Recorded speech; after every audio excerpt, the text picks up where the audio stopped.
더운데 저 가운 저 더운 거 입고 아마 속에는 땀이 쩔쩔 흐르고 있으실 것 같은데, 하나님께서 그 헌신을 기쁘게 받으신 줄로 믿습니다. 벗으셔도 되지 않을까요? 좀 더우시면. 저는 오늘 하나님이 말씀하시는 하나님, 이런 제목으로 말씀을 나누도록 하겠습니다. 제가 제목은 말씀하시는 하나님 이렇게 적었는데, 혹시 제 눈동자가 보이시나요?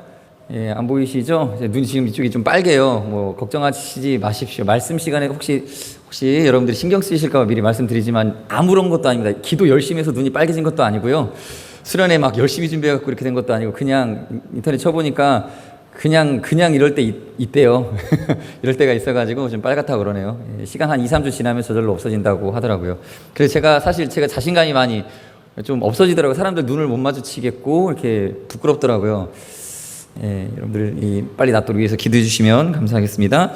자, 오늘 제목은 말씀하시는 하나님 이렇게 정했지만, 말씀이 아닌 게 아니라 사실 제가 이야기하고 싶은 거는 기도에 관한 것입니다. 기도에 관한 거예요. 기도와 말씀, 우리는 좀 분리해서 생각을 할 때가 많이 있는데, 말씀하고 기도, 말씀이 충만한 교회는 말씀만 충만하고 기도는 뜨겁지 않다 이렇게 생각하지 않습니까? 보통 또 어떤 교회는 기도가 뜨거운데 거기는 말씀이 좀 빈약해 막 이렇게 얘기하지 않습니까? 저는 이건 말이 안 된다는 생각을 하게 됩니다. 말씀은 기도와 밀접한 관계입니다. 쉽게 말해서 말씀이라는 것은 하나님과의 대화 중에서 듣는 거라고 할 수 있겠고, 기도라고 하는 것은 하나님께 구하는 것이 되겠지요. 우리 이렇게 좀 구분 지을 때가 있죠. 그러나 엄연히 말씀도 기도도 하나로 보셔야 됩니다. 어떻게 보셔야 되냐면, 대화다. 하나님과, 살아계신 하나님과의 대화라는 하나의 틀로 보셔야 됩니다. 너무 분리해서 말씀과 기도를 따로 보시면 안 돼요. 제가 고등학교 3학년 때 굉장히 열심히 있었습니다.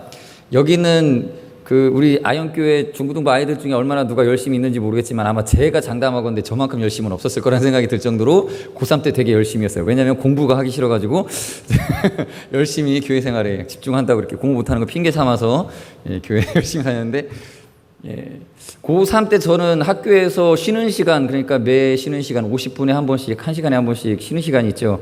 그때마다 성경을 한 장 내지는 2장씩 읽었습니다. 쉬는 시간이 10분이면 5분 이상은 성경을 읽고, 화장실은 3분만 갔다 오고 다시 자리에 앉아서 공부 준비했어요. 그렇게 하면 하루에 대략 많게는 16장 읽을 수 있어요. 점심시간에 좀 길게 읽으면 한 20장까지도 읽고요. 신기한 것은 그러고 집에 돌아가는 길에 교회가 있었습니다. 교회의 지하실에 기도실이 있어요. 얼마나 습하고 좀 어두운지 아무도 가기 싫어하는 그런 장소였습니다. 방 열고 들어가면 저 귀뚜라미 우는 소리 들리고 막 이랬거든요. 그런데 그 자리에서 기도를 할라치면 잘 되었어요. 지금 생각해봐도 어떻게 이렇게 기도가 술술 나왔는지 싶을 정도로. 지금 생각해보면 참 규칙적인 말씀 읽기가 기도에 엄청난 영향을 주지 않았었나. 지금 저는 간증하고 있는 것입니다. 그 뒤로는 이제 말씀과 기도에 이제 그때만큼 은혜를 많이 누리고 있는 것인지는 모르겠습니다만, 부끄러워지죠, 이런 얘기를 하면. 아무튼 말씀이 충만할 때의 기도가 충만해집니다. 비례할 수 있어요. 어떤 사람들은 기도를 이상하게 생각해요. 기도는 하나님과 접하는 그러한 만남의 시간인데, 동양 종교에 있는 신비주의자들과 같이 이성과 감정 이런 것들을 확 뛰어넘어서 초월하여서 하나님과 뭐라고 해야죠? 이게 좀 불경건한 표현일 수도 있겠지만 접신한 상태 같이 여기는 분들이 있어요. 그게 기도일까요? 기도의 높은 수준이 과연 그런 것일까요? 저는 그렇지 않다고 생각합니다. 기도는 인간과 사람과의 대화이기 때문에 하나님께서 허락하신 바 안에서 우리가 얼마든지 누구나 어린아이라도 할 수 있는 게 기도입니다. 그래서 기도라는 것은 어떤 수준을 나눠가지고 기도가, 어떤 사람은 기도가 훌륭하다, 어떤 사람은 아직 기도가 초보다 할 수 없다라는 거예요. 할 수 없습니다. 그렇게 할 수 없어요. 어린아이 같은 사람이 오히려 기도를 어린아이 같은 자들이 더 잘할 수, 하나님 입장에서 볼 때는요, 있다라는 것입니다. 칼빈이라고 하는 종교개혁자의 말에 의하면, 사람에게는 하나님을 의식하는 감각이 이미 탑재되어서 출생합니다. 그것을 칼빈은 라틴어가 맞는지 모르겠지만 디비니타티스 디비니티타스 센숨이라고 합니다. 신적 감각. 이게 누구에게나 다 태어날 때부터 있습니다. 그래서 다른 정신분석학자, 사회학자들이 말하기를 사람들이 기도하는 이유는 마음이 두렵고 답답하면 그냥 정신적인 어떤 영역이 동일하게 발달한 영역이 하나 있는데 그거는 뭔가 절대자를 의지하려고 하여서 그래서 안 믿는 사람이나 누구나 다 누구든지 힘든 일이나 어려움이나 또 무슨 일이 생기면 기도하려고 한다라고 봅니다. 그러나 우리가 믿는 그 신학, 하나님에 대한 우리 이 학문에 의하면 우리 인간 안에는 하나님을 향한 그러한 감각이 살아 있습니다. 그래서 기도하는 거예요. 우리 뭔가에 쫓겼기 때문에 기도하는 게 아닙니다. 하나님을 찾습니다. 그래서 하나님 앞에 나아가죠. 그래서 하나님 앞에 기도하러 갑니다. 근데 중요한 것은 우리가 기도하는 대상이신 하나님도 우리 인간과의 그 교제를 그렇게 만들어 놓으셨다면 하나님의 특성상에도 인간과의 그 교제할 수 있는 무언가가 있다라는 거죠. 우리 추측해 볼 수 있습니다. 그 다리를 놓아 주셨다라는 거예요.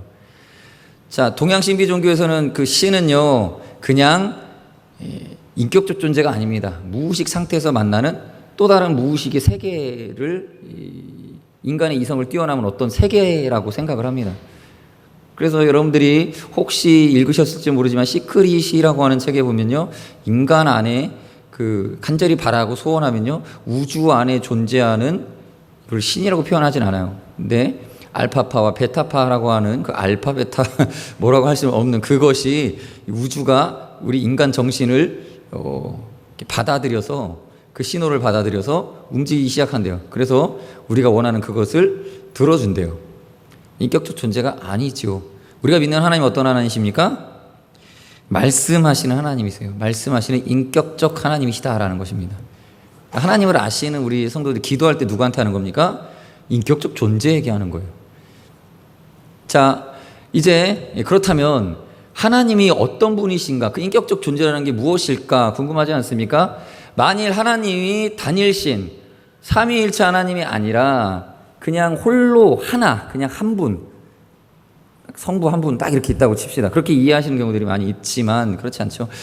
그렇다면 그러한 하나님은 인간 피조물을 창조하시기 전에는 어떠한 교제도 없으셨던 거예요. 피조물을 만드시기 전에는 천사나 인간이라든지 이런 영적 존재들을 창조하시기 전에는 사랑이라는 것을 하나님은 알지 못한다가 됩니다. 왜요? 이 사랑이라는 것은 인격과 인격 사이에 존재하는 이 관계 속에 존재하는 것이기 때문에. 그러나 우리가 믿는 하나님은 삼위일체 하나님입니다. 성부, 성자, 성령이 한 분 하나님으로 계십니다. 그러나 삼위로 계십니다. 우리는 이게 어떻게 된 건지 이해할 수 없지만 이제 우리가 주님을 배울 날이 얼마 남지 않았죠. 주님 뵙게 되면 알게 될 거고 다 이해하게 될 겁니다. 그러나 우리는 믿죠. 삼위 하나님 한 분 하나님이십니다. 중요한 것은 이 삼위 하나님 성부와 성자와 성령 사이에 교제가 있었다라는 거예요. 그리고 그 안에 우리는 상상조차 할 수 없는 수준의 뜨거운 사랑과 교제가 있었습니다. 그리고 그 교제에는 언어라는 게 존재했다라는 거예요. 말씀이 계셨습니다. 말씀. 그래서 말씀을 통해서 성부와 성자와 성령이 사랑과 기쁨을 함께 누리고 있는 상태였다라는 거예요. 그래서 그 사랑과 그 기쁨이 넘치셔서 이 사람에게 나누어 주시기 위하여서 그 사랑의 교제권을 나누시기 위하여서 이 피조 세계를 만드신 것입니다. 그러니까 역으로 생각하면 어떤 사람들은 하나님이 외롭고 쓸쓸해서 교제할 대상을 찾기 위해 어떤 사람들은 그렇게 생각을 해요. 그래서 피조 세계를 만들었다라고 상상을 하는 사람들이 있습니다. 그렇지 않다라는 거죠. 하나님 안에 이미 사랑이 뜨겁게 존재하고 있습니다. 그런데 그것을 더 나누어 함께 하고 싶으신, 더 나누어 주시려고 이 천지를 창조하신 것입니다. 이건 제 얘기가 아니라 기독교 강요에 나오는 내용입니다. 그랬던 그 하나님에 대한 흔적이 요한복음 17장 5절에 나와 있습니다. 요한복음 17장 5절 다 같이 읽어보겠습니다. 시작. 아버지여, 창세 전에 내가 아버지와 함께 가졌던 영화로서 지금도 아버지와 함께 나를 영화롭게 하옵소서. 창세 전에 이미도 이 영화로움 가운데 하나님 성부와 성자 간의 교통이 있었다라는 것입니다. 그 영광이 있었습니다. 이게 우리가 기도의 전제가 되어져 있습니다. 우리의 기도는 이 삼위 하나님 간에 있었던 언어적 소통, 그 교제, 기쁨 누림을 우리에게도 허락하신 하나님의 뜻이다라는 것입니다. 그러므로 우리가 기도할 때에는 하나님의 이 언어 속에서, 사람에게 주신 언어 속에서 인격적으로 교제가 가능하다라는 거예요. 그래서 결코 어려운 것이 아닙니다. 인간이 어떠한 노력이나 수행으로서 도달해야 하는 저 높은 곳에 있는 것이 아니라는 것이에요. 그래서 놀라운 것은 심지어는 하나님의 이름, 복음에 대해서 전혀 듣지 못한 사람도 혹 기도하다가 하나님께 응답받을 수 있다라는 것입니다. 있습니다. 왜냐하면 하나님 안에 그 자비와 사랑이 여전히 존재하시기 때문이죠. 그래서 우리 믿지 않는 성도들이 교회 오지 않지만 하나님께 기도하다가 응답받아서 은혜를 받고 교회를 찾아오는 경우들이 종종 있습니다. 어려울 때, 힘들 때. 마태복음 24장 35절 말씀을 다 같이 읽겠습니다. 시작. 천지는 없어질지언정 내 말은 없어지지 아니하리라. 하나님께서는 이 말씀으로, 의사소통으로 우리와 함께 하시기를 원하셨고, 천지가 없어질지언정 이 언어, 하나님께서 말씀하신 말씀의 사역은 없어지지 않습니다. 그러므로 기도를 다시 한번 생각해 보겠는데요. 기도는요, 저 힌두교에서 말하는 만트라, 명상, 사마디, 삼매경, 이것을 위해서 반복적으로 같은 소리를 내가지고 그 준비 과정으로서 반복적으로 소리를 내거나 특정한 대상에 주목하거나 일정한 행동을 하는 기법을 쓰는 것이 아니다라는 거예요.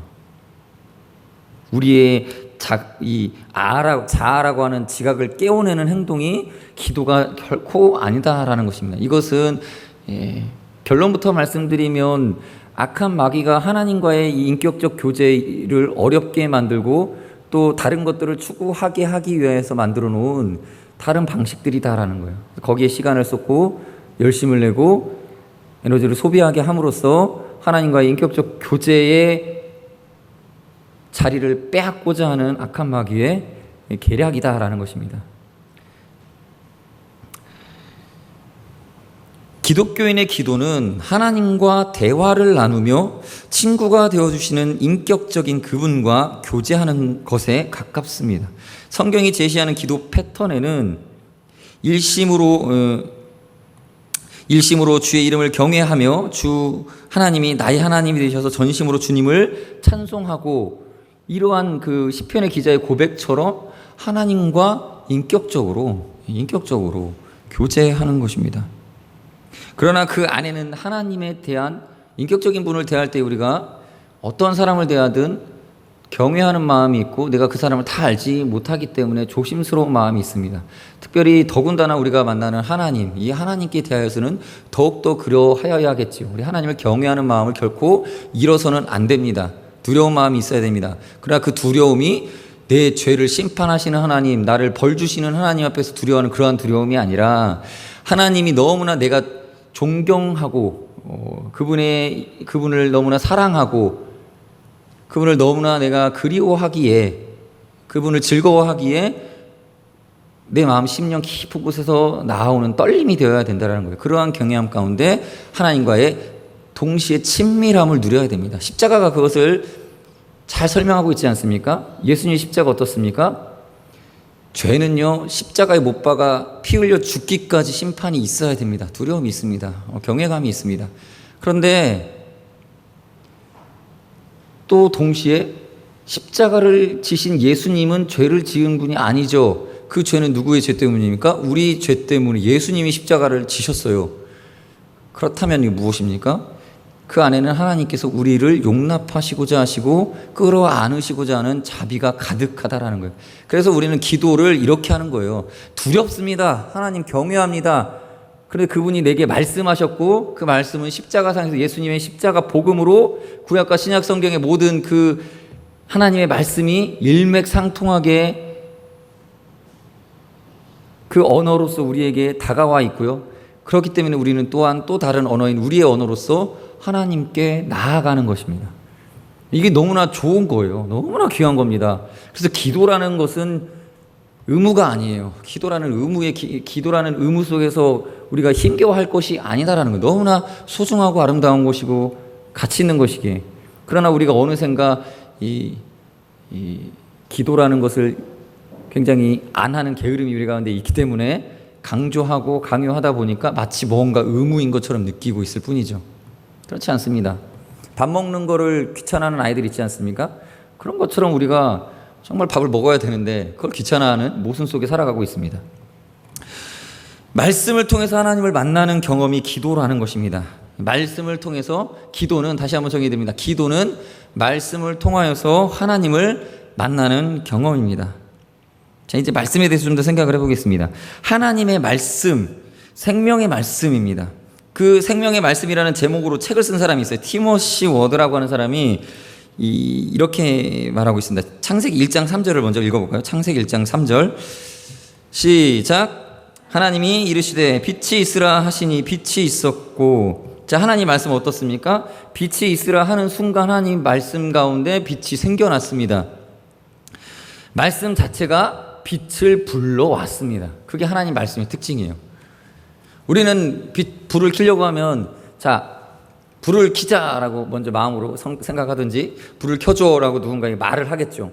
그러고 난 후에 그 말을 따라서 내가 행동으로 또 옮겨야 돼요. 그래서 옮겨서 가서 직접 스위치를 딱 올려야 됩니다. 그래야 불이 켜지는데 하나님의 말씀은 어떻습니까? 말씀이 곧 행위가 됩니다. 말씀이 곧 능력이 되어져서 만물이 그러하게끔 만들어내는 효과가 있다라는 것입니다. 그래서 하나님 말씀은 권능이 있습니다. 똑같은 이건 아시지만 시편 29편 5절 또 8절에 이렇게 기록되어 있습니다. 우리 다 같이 읽어볼까요? 시작. 여호와의 소리가 백향목을 꺾으시며 여호와께서 레바논 백향목을 꺾어 부수시도다. 8절 여호와의 소리가 광야를 진동하시며 여호와께서 가데스 광야를 진동시키시도다. 아멘. 하나님의 말씀이 모든 천지 만물에 우리는 손대어도 아무리 힘을 대어도 움직일 수 없는 것들을 뒤흔드신다라는 거예요. 말씀엔 어마어마한 힘과 능력, 심지어는 우리가 상상할 수도 없는 지혜가 그 안에 있다라는 것입니다. 그래서 이제 직접적으로 하나님의 말씀이 얼마나 능력이 있는지를 설명한 이사야서 55장 10절 11절 말씀입니다. 우리가 다 같이 아까 읽었지만 다시 한번 읽어볼까요? 시작. 이는 비와 눈이 하늘로부터 내려서 그리로 돌아가지 아니하고 땅을 적셔서 소출이 나게 하며 싹이 나게 하며 파종하는 자에게 종자를 주며 먹는 자에게 양식을 줌과 같이 내 입에서 나가는 말도 이와 같이 헛되이 내게로 돌아오지 아니하고 나의 기뻐하는 뜻을 이루며 내가 보낸 일에 형통하리라. 아멘. 이해되십니까? 저는 이 성경 구절을 조금 더 이해하기 쉽게 써놓은 세번역 성경을 같이 읽기를 원합니다. 우리 다 같이 한번 읽어보겠습니다. 시작. 비와 눈이 하늘에서 내려서 땅을 적셔서 싹이 돋아 열매를 맺게 하고 씨 뿌리는 사람에게 씨앗을 주고 사람에게 먹을 거리를 주고 나서야 그 근원으로 돌아가는 것처럼 나의 입에서 나가는 말도 내가 뜻하는 바를 이루고 나서야 내가 하라고 보낸 일을 성취하고 나서야 나에게로 돌아올 것이다. 아멘.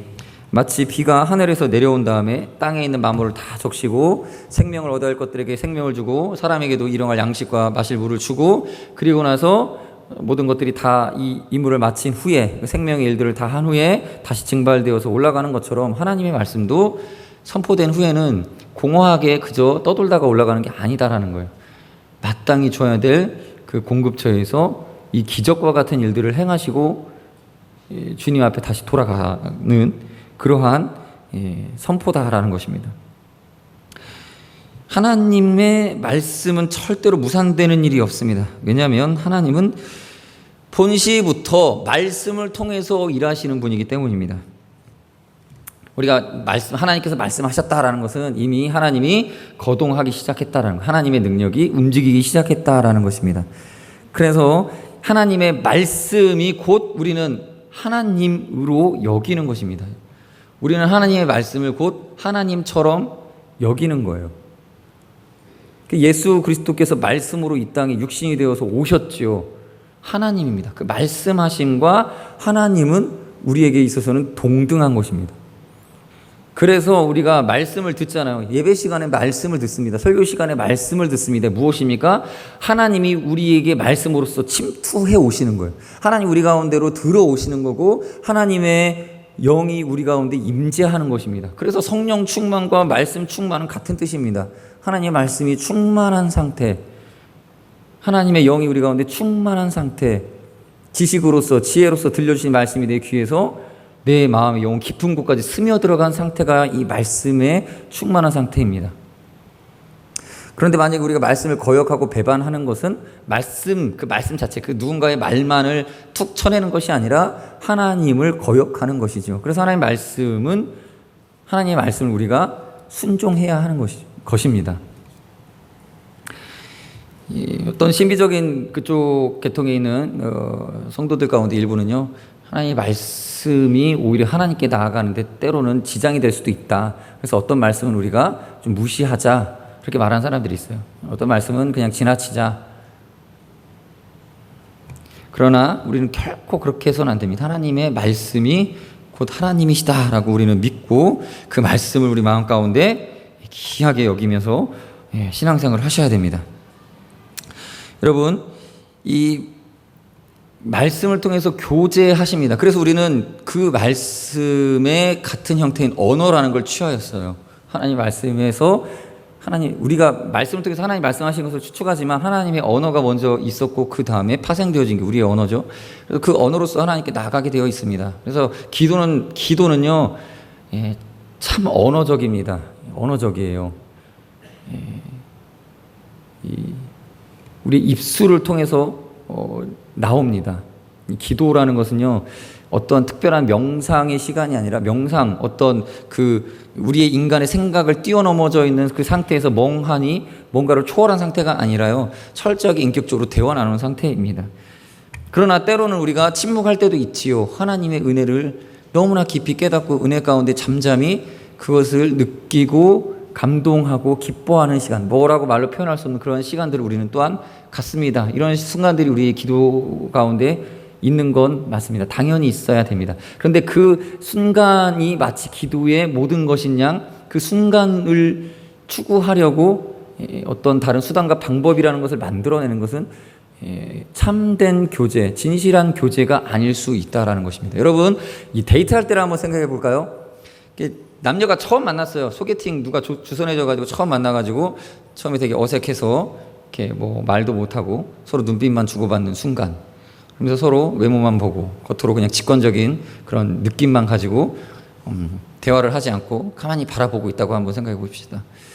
물론 상대방의 외모나 겉으로 드러나는 향기나 뭐 어떤 이미지 때문에 좋다, 기분 좋다, 즐겁다, 행복하다 이런 느낌을 받을 수 있습니다. 그냥 손 잡고 있으면서 좋네요 할 수 있습니다. 그러나 그러한 관계가 과연 진실한 것일까요? 저는 이것보다는 오히려 오래된 부부, 한 20년, 30년, 저는 이제 얼마 안 됐지만 여기 40년 이상 되신 부부이신지 있을지 모르겠습니다만, 오래된 부부가 서로 하나도 가릴 것 없어서 아주 구차한 것까지도 서로 대화로서 주고받는 사이. 물론 여러분들이 느낄 때는 별로 그 안에 뜨거움도 없고 어떤 짜릿짜릿함도 없고 또 어떤 그 흥분도 없지만, 그러나 많은 기간을 함께하면서 서로 대화로서 충분히 자신의 생각들을 나눌 수 있는 사이가 오히려 더 진실한 사이다라는 것입니다. 그게 오히려 더 진실되고 참된 사이일 수 있다라는 것입니다. 그 안에는 거짓이 없어요. 서로 정직하게 대화 나눌 수 있는 사이, 이것이 오히려 정직한 진실된 관계다라는 것입니다. 그러므로 우리는 하나님 앞에서 이러한 진실된 관계를 추구하며 하나님께 기도해야 합니다.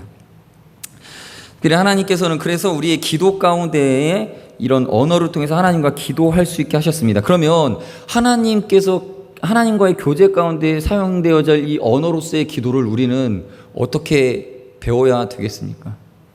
일단은 전제는 배워야 됩니다. 기도라는 것은요, 배워야 하는 거예요. 기도는 배웁니다. 마치 어린아이가 말을 하기 위해서는 배워야 하듯이 배우는 거예요. 어떻게 배웁니까?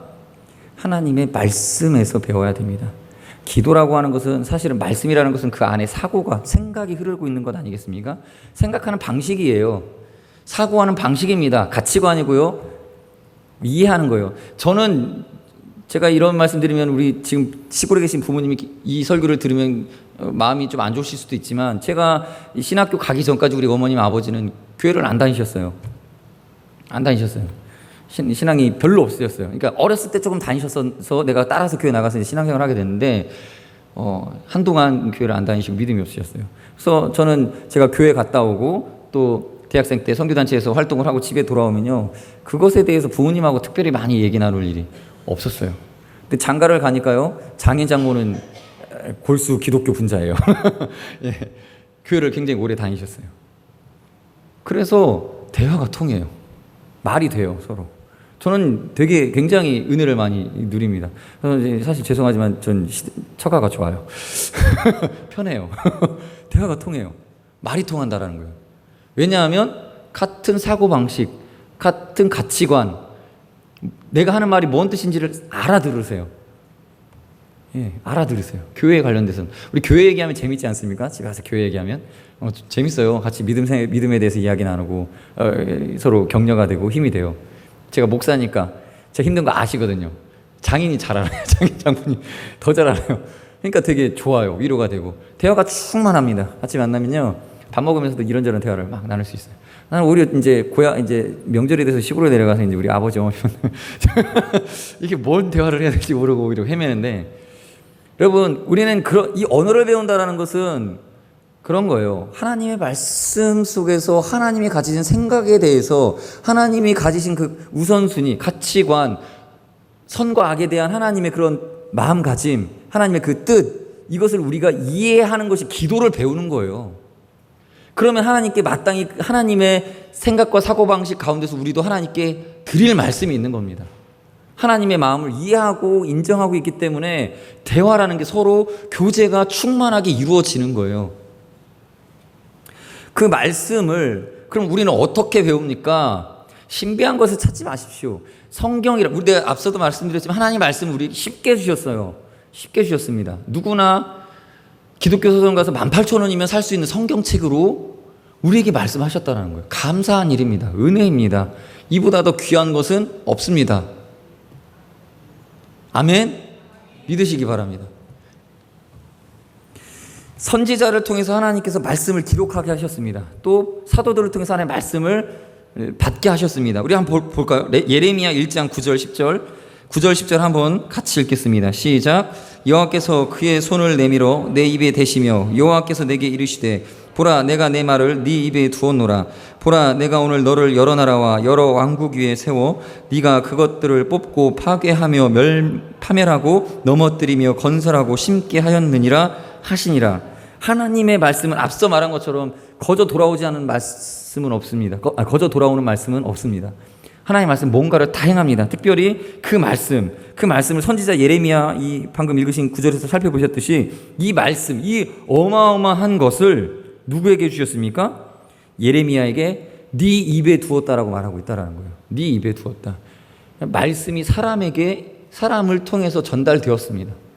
그 말씀이 우리에게 있다라는 거예요. 하나님은 그것을 아까워하지도 아니하시고 그것을 두려워하지 않으셨습니다. 사람을 통해서 하나님 자신의 말씀이 증거되는 것을 전혀 거리껴 하시지 않았습니다. 너무 귀한 것인데 우리한테 맡기신 거다라는 거예요. 특별히 이제 선지자에게 맡기신 그 말씀이 기록되었습니다. 그리고 누구에게나 적용될 수 있는 보편적인 하나님의 뜻으로서 그 기록물들이 우리에게 남겨져 있는 것입니다. 그래서 이 말씀은요, 선지자들이 받았던 말씀이지만 동시에 이 시대를 살아가는 우리에게도 말씀인 거예요. 우리에게도 하나님의 말씀입니다. 그래서 우리의 귀에 들릴 때에 선지자 예레미야를 통해서 우리의 귀에 들려온 거예요.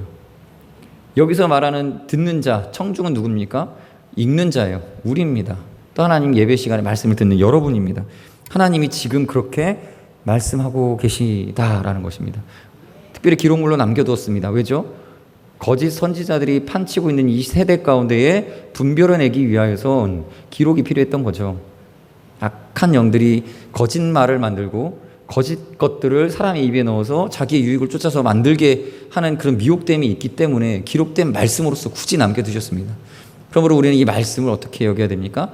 하나님이 우리에게 건네주신 구명조끼, 너무나 귀한 영적인 무기, 또 하나님이 우리에게 주시려고 남겨두신 일용할 양식, 매일매일 먹을 수 있는 무한한 공급처로서 이렇게 두껍게 이렇게 두껍게 남겨두셨다는 거예요. 감사한 일입니다. 그래서 우리는 언어를 통해서 하나님을 이 말씀을 통해서 하나님을 만납니다. 유진 피터슨이라고 하는 여러분들이 잘 아시는 그 저자가 있습니다. 미국의 유명한 그 기독교 작가입니다. 하나님의 놀라운 은혜 이런 책들 쓰셨죠. 이분이 언어에 대해서 많이 묵상을 하고 연구를 했습니다.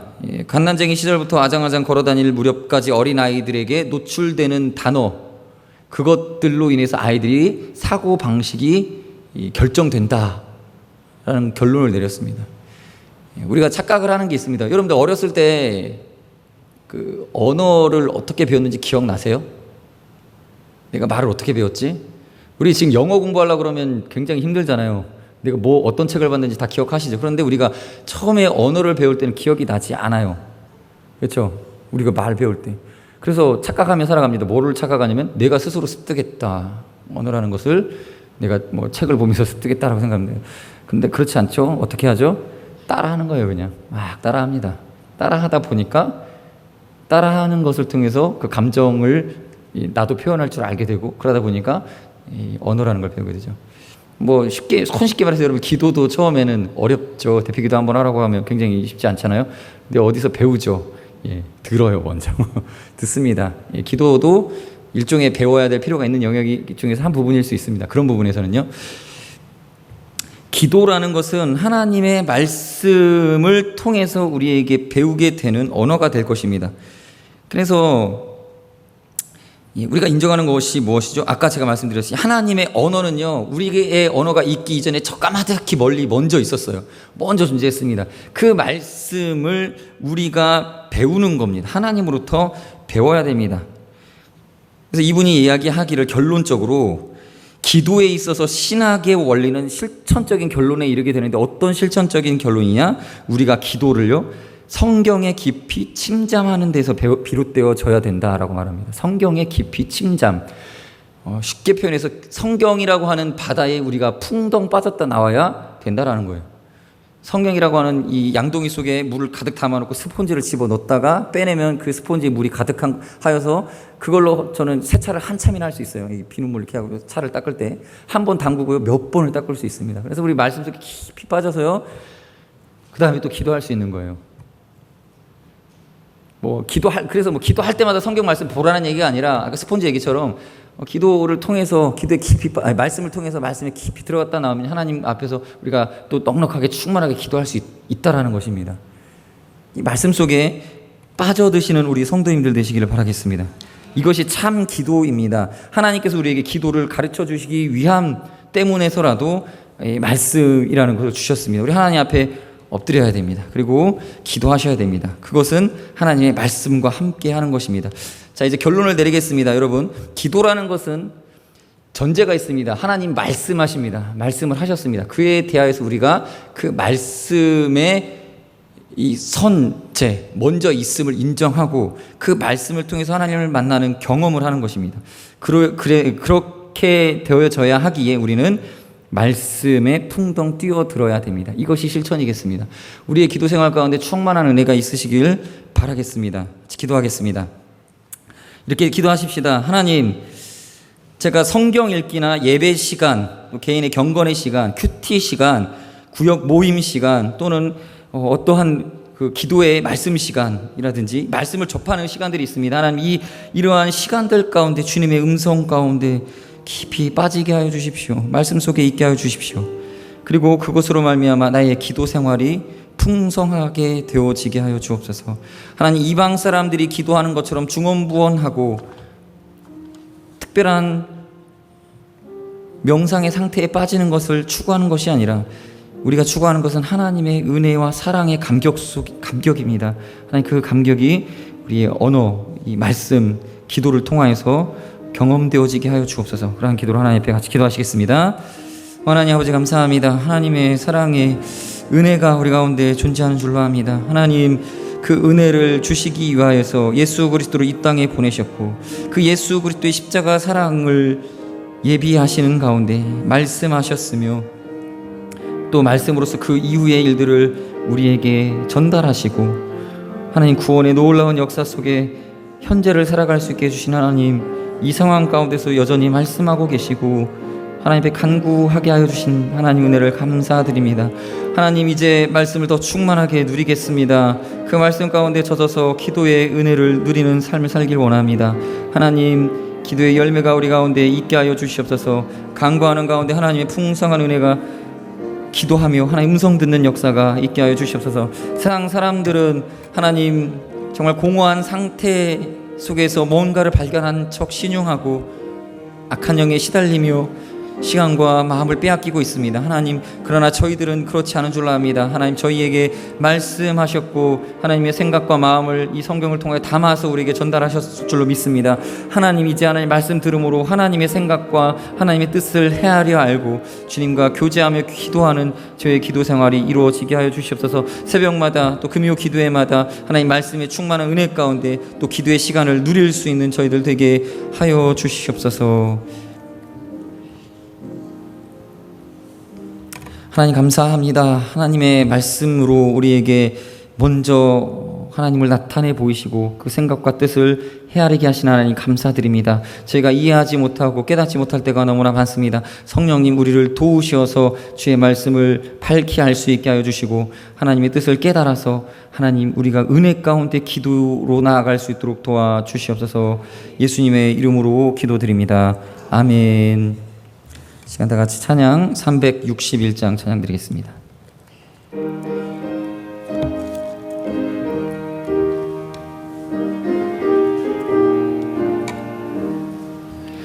기도하는 이 시간 주께 무릎 꿇고 우리 굳세 주 앞에 다 나가네. 믿음으로 나가면 주가 도살피사 크신 은혜를 주네. 거기 기쁨 있네. 기도 시간에 복을 주시네. 고난 내 마음 속에 기쁨 충만하네. 기도하는 이 시간 주가 곁에 오사 인자신 얼굴로 귀 기울이네. 우리 마음 비우고 주를 의지하면 크신 은혜를 주네. 거기 기쁨 있네. 기도 시간에 복을 주시네. 고난 내 마음 속에 기쁨 충만하네. 기도하는 이 시간 주께 엎드려서 은밀하게 구할 때 곧 응답하네. 잘못된 것 아뢰면 측은히 여기사 크신 은혜를 주네. 거기 기쁨 있네. 기도 시간에 복을 주시네. 고난 내 마음 속에 기쁨 충만하. 기도하는 이 시간 주를 의지하고 크신 은혜 구하면 꼭 받으리라. 의지하는 마음에 근심 사라지고 크신 은혜를 주네. 거기 기쁨 있네. 기도 시간에 복을 주시네. 고난 내 마음 속에 기쁨 충만하네. 아멘. 교회 소식 전해드리겠습니다. 이번 주는 월삭 새벽 예배로 드립니다. 새벽 기도에 더욱 힘써 주시기 바라겠습니다. 더불어 공예배 참석에도 힘쓰셔서 주의 말씀 가운데 예배 가운데 하나님 앞에 나아가시는 우리 성도님들 되시기를 바라겠습니다. 우리 수요 예배가 있습니다. 수요일에 수요 예배, 금요일엔 금요 기도회가 있습니다. 이게 공예배입니다. 예배 자리로 오셔서 함께 예배 드렸으면 좋겠습니다. 오늘 있을 정기 당회는 한 주 연기되겠습니다. 다음 주에 진행이 되겠습니다. 특별히 또 권사회는 오후 예배 후 3층 코이니아실에서 진행되니까요. 권사님들 모여주시기 바라겠습니다. 그리고 오는 토요일 8일에는 전체교사 원례가 있습니다. 오후 2시까지 1층에 있는 중고등부실에서 모이도록 하겠습니다. 기타 광고는 주보를 참조해 주시면 감사하겠습니다. 한 가지 더요. 결혼이 있습니다. 아침에도 광고가 되었지만 8월 8일 토요일 오후 4시입니다. 장소는 여러분들 그 주보를 참조하셔서 잘 찾아오시면 감사하겠습니다. 제가 축도함으로 예배 마치도록 하겠습니다.